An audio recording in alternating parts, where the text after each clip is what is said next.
તો હાલો મિત્રો, નમસ્કાર. સ્વાગત છે ફરી એકવાર તમારું આજના ચેનલમાં. આજના વિડીયોમાં આપણે વાત કરશું કે તમારા આધાર કાર્ડ ઉપર કેટલા સિમ કાર્ડ જે એક્ટિવ છે એ તમારે કેવી રીતનું ચેક કરવું. તો આજે આપણે એ વિડીયો વાત કરશું, તો વિડીયોમાં છેલ્લે સુધી જોજો.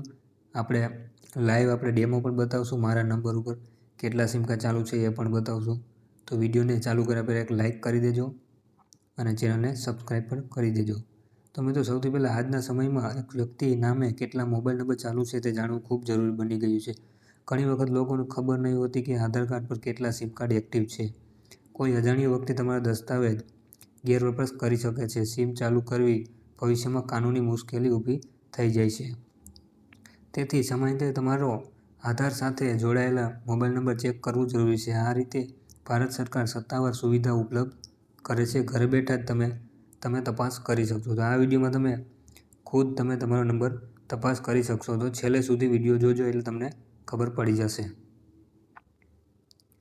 તો હવે મિત્રો, આધાર સાથે જોડાયેલ સિમની માહિતી જોવા માટે ભારત સરકારનો ટેલિકોમ વિભાગ દ્વારા TAFCOP સુવિધા નામની એક વેબસાઇટ છે. આ ડિપાર્ટમેન્ટ ઉપર ટેલિકોમ્યુનિકેશન હેઠળ કાર્ય કરે છે. આ ઓનલાઈન સબસ્ક્રાઇબરને તેમના નામે કેટલા રજિસ્ટર છે તે જાણવા મદદ કરે છે. આ પોર્ટલ હેતુ ફ્રોડ અને ગેરવપરાશ રોકવાનો નિયમ ખૂબ જ વ્યક્તિ નામે મર્યાદિત સંખ્યામાં જ સિમ કાર્ડ એક્ટિવ હોવા જોઈએ. જો આ મર્યાદા કરતાં વધારે સિમ હોય તો તેને રિપોર્ટ કરી શકાય છે. એટલે કે તમે આ વેબસાઇટ ઉપર જઈને તમારો નંબર ચેક કરી શકશો અને જો વધારાનો નંબર કોઈ યુઝ કરતું હશે તમારા આધાર કાર્ડ ઉપર તો તમે એને ત્યાંથી રિપોર્ટ પણ કરી શકશો. કેવી રીતે રિપોર્ટ કરવો બધી માહિતી આપણે જાણશું હજી આગળ જોઈએ.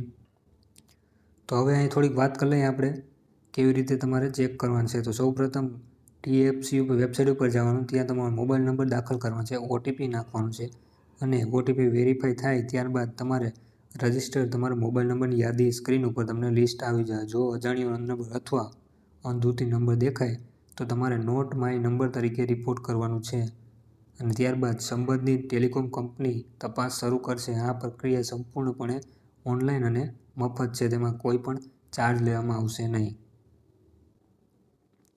ત્યાર પછી મિત્રો, હવે આપણે વાત કરીએ કે ભારત સામાન્ય રીતે વ્યક્તિના નામે વધુમાં વધુ 9 સિમ કાર્ડ એક્ટિવ રાખવાની મંજૂરી આપે છે. જ્યારે જમ્મુ કાશ્મીર, આસામ અને નોર્થ ઇસ્ટ જેવા સંવેદનશીલ વિસ્તારોમાં આ મર્યાદા ઓછી હોય છે. જો તમારી પાસે જરૂરિયાત કરતાં વધુ સિમ કાર્ડ એક્ટિવ હોય તો તેને તાત્કાલિક બંધ કરી શકો છો. અધિકૃત સિમનો ઉપયોગ ગેરકાયદેસર પ્રવૃત્તિમાં થાય તો કાનૂની જવાબદારી તમારા પર આપી શકે છે. એટલે કે તમારે મેક્સિમમ 9 સિમ કાર્ડ તમારે બનાવી શકો છો તમારા આધાર કાર્ડ ઉપરથી.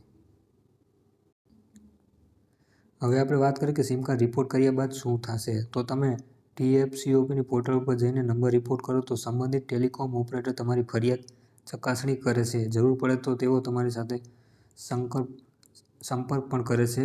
તપાસ સંપૂર્ણ થયા બાદ અધિકૃત નંબર ડિએક્ટિવ કરવાની પ્રક્રિયા હાથ ધરવામાં આવે છે. આથી તમારા આધાર અને ઓળખ સુરક્ષિત રહે છે. આધાર કાર્ડ સાથે જોડાયેલ સિમની માહિતી સમયાંતરે ચેક કરવી આજના ડિજિટલ યુગમાં ખૂબ જ જરૂરી છે. સરકાર દ્વારા તમારા આવેલ સત્તાવાર TAFCOP સુવિધા દ્વારા તમે ઘર બેઠા જાણી શકો છો તમારા કેટલા નામે મોબાઈલ નંબર એક્ટિવ છે. જો કોઈ અનધિકૃત નંબર દેખાય તો તરત જ તમે રિપોર્ટ કરી શકો છો. સંભવિત કાનૂની મુશ્કેલીથી બચી શકાય છે.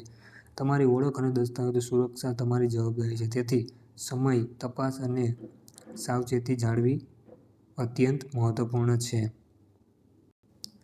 તો હવે મિત્રો, આપણે જાણી લઈએ કે આપણે કઈ રીતે તમારે નંબર તમારો ચેક કરવાનો છે. તો સૌથી પહેલાં આપણે ગૂગલ પર ગયા.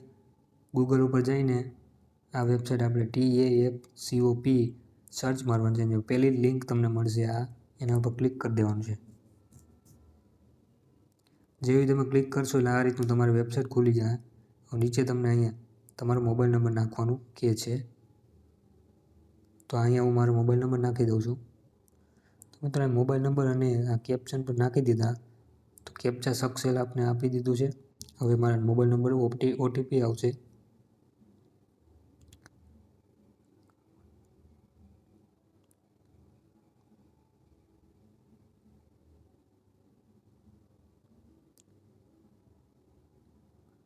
આ OTP આપણે અહીં નાખીને લોગિન કરવાનું છે. જેવું જ લોગિન થઈ જશે એટલે તમને અહીંયા બતાવી દેશે કે તમારા આધાર કાર્ડ ઉપર કેટલા મોબાઈલ નંબર ચાલુ છે. તો તમે જોઈ શકો છો મારે અહીંયા બતાવી દીધા છે બધા એટલા મોબાઈલ નંબર જે છે મારા આધાર કાર્ડ ઉપર ચાલુ છે. તો તમે પણ આવી રીતે ચેક કરી શકશો તમારા નંબર કેટલા છે એ. તો વિડીયો પસંદ આવ્યો તો લાઈક કરજો, ચેનલને સબસ્ક્રાઈબ કરી દેજો.